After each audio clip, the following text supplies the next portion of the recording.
The sawhorse, finding himself alive, seemed even more astonished than Tip. He rolled his naughty eyes from side to side, taking a first wondering view of the world in which he had now so important an existence. Then he tried to look at himself, but he had indeed no neck to turn, so that in the endeavor to see his body he kept circling around and around without even catching a glimpse of it. His legs were stiff and awkward, for there were no knee joints in them, so that presently he bumped against Jack Pumpkinhead and sent that personage tumbling upon the moss that lined the roadside. Tip became alarmed at this accident, as well as at the persistence of the sawhorse in prancing around in a circle, so he called out, "Whoa! Whoa there!" The sawhorse paid no attention whatever to this command, and the next instant brought one of his wooden legs down upon Tim's foot so forcibly that the boy danced away in pain to a safer distance, from where he again yelled, "Whoa! Whoa, I say!" Jack had now managed to raise himself to a sitting position, and he looked at the sawhorse with much interest. "I don't believe the animal can hear you," he remarked. "I shout loud enough, don't I?" answered Tip angrily. "Yes, but the horse has no ears," said the smiling Pumpkinhead. "Sure enough," exclaimed Tip, noting the fact for the first time. "How then am I going to stop him?" But at that instant the sawhorse stopped himself, having concluded it was impossible to see his own body. He saw Tip, however, and came close to the boy to observe him more fully. It was really comical to see the creature walk, for it moved the legs on its right side together and those on its left side together, as a pacing horse does, and that made its body rock sideways like a cradle. Tip patted it upon the head and said, good boy," in a coaxing tone, and the sawhorse pranced away to examine with its bulging eyes the form of Jack Pumpkinhead. "I must find a halter for him," said Tip, and having made a search in his pocket, he produced a roll of strong cord. Unwinding this, he approached the sawhorse and tied the cord around its neck, and afterward fastening the other end to a large tree. The sawhorse, not understanding the action, stepped backward and snapped the string easily, but it made no attempt to run away. "He's stronger than I thought," said the boy, "and rather obstinate, too." "Why don't you make him some ears?" answered Jack. "Then you can tell him what to do." "That's a splendid idea," said Tip. "How did you happen to think of it?" "Why, I didn't think of it," answered the Pumpkinhead. "I didn't need to, for it's the simplest and easiest thing to do."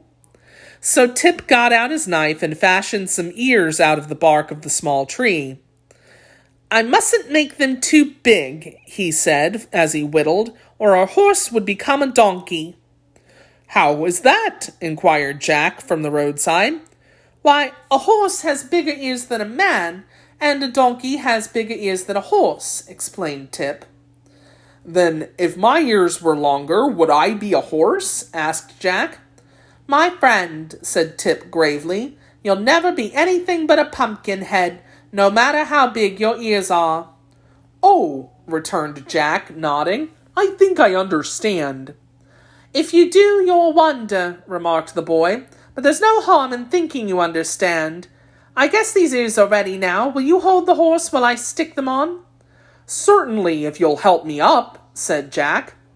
So Tip raised him to his feet, and the Pumpkinhead went to the horse and held its head, while the boy bored 2 holes in it with his knife blade and inserted the ears. "They make him look very handsome," said Jack admiringly.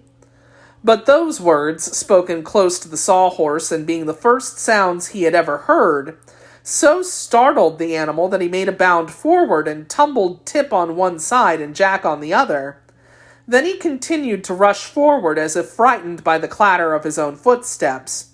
"Whoa!" said Tip, picking himself up. "Whoa, you idiot! Whoa!" The sawhorse would probably have paid no attention to this, but then just as it stepped a leg into a gopher hole and stumbled head over heels to the ground, where it lay upon its back, frantically waving its 4 legs in the air. Tip ran up to it. You're a nice sort of horse, I must say, he exclaimed. Why didn't you stop when I yelled whoa? Does whoa mean to stop? Answered the sawhorse in a surprised voice, as it rolled its eyes upward to look at the boy. Of course it does, answered Tip. And a hole in the ground also means to stop, also, doesn't it? Continued the horse. To be sure, unless you step over it, said Tip. What a strange place this is, the creature exclaimed, as if amazed. What am I doing here anyway? Why, I've brought you to life, answered the boy, but it won't hurt you any if you mind me and do as I tell you. Then I will do as you tell me, replied the sawhorse humbly. But what happened to me a moment ago? I don't seem to be just right some way. You're upside down, explained Tip. But just keep those legs still a minute and I'll set you right side up again. How many sides have I? Asked the creature wonderingly. Several, said Tip briefly, but do keep those legs still.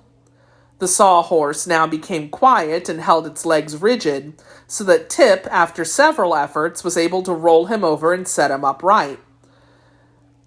Ah, I seem all right now, said the odd animal with a sigh. One of your ears is broken, Tip announced after a careful examination. I'll have to make a new one. Then he led the sawhorse back to where Jack was vainly struggling to regain his feet, and after assisting the Pumpkinhead to stand upright, Tip whittled out a new ear and fastened it to the horse's head. Now, said he, addressing his steed, pay attention to what I'm going to tell you. Whoa means to stop. Get up means to walk forward.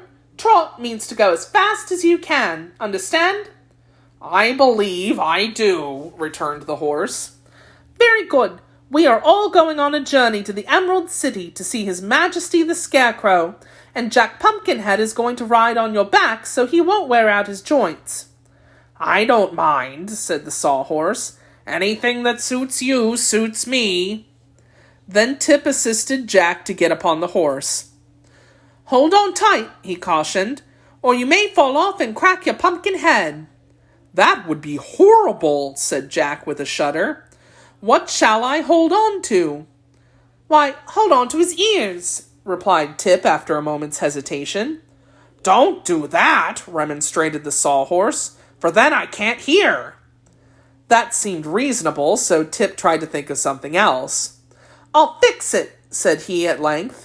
He went into the wood and cut a short length of limb from a young, stout tree. One end of this he sharpened to a point, and then he dug a hole in the back of the sawhorse, just behind its head. Next, he brought a piece of rock from the road and hammered the post firmly into the animal's back. Stop, stop, shouted the horse. You're jarring me terribly. Does it hurt? Exclaimed the boy. Not exactly hurt, answered the animal, but it makes me quite nervous to be jarred. Well, it's all over now, said Tip encouragingly. Now, Jack, be sure to hold fast to this post, and then you can't fall off and get smashed.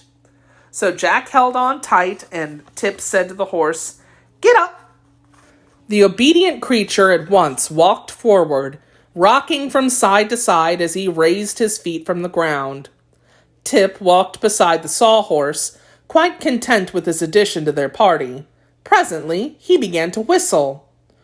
What does that sound mean? Asked the horse. Don't pay any attention to it, said Tip.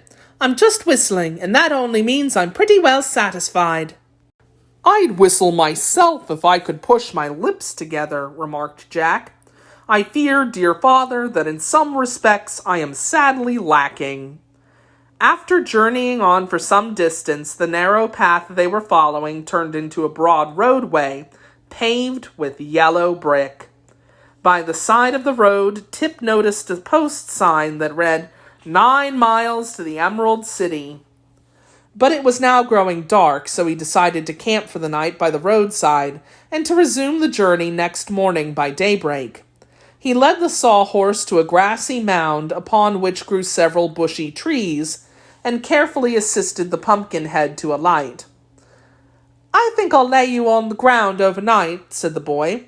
You will be safer that way. How about me? Asked the sawhorse. It won't hurt you to stand, replied Tip. And as you can't sleep, you may as well watch out and see that no one comes near to disturb us. Then the boy stretched himself upon the grass beside the pumpkin head, and being greatly wearied by the journey, was soon fast asleep.